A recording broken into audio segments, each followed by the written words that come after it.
After you have removed the necessary screws from the outer section, you can open up the device, and if it has an internal battery, unplug it quickly. Inspect the circuit board and see if there are any water damages.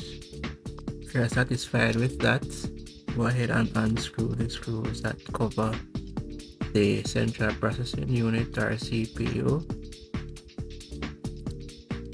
This is usually protected by a heatsink component.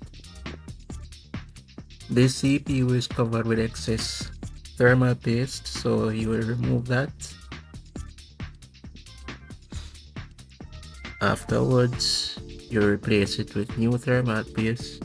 Make sure it doesn't clog the important parts. Afterwards, reassemble, test, and see if there is charge being received.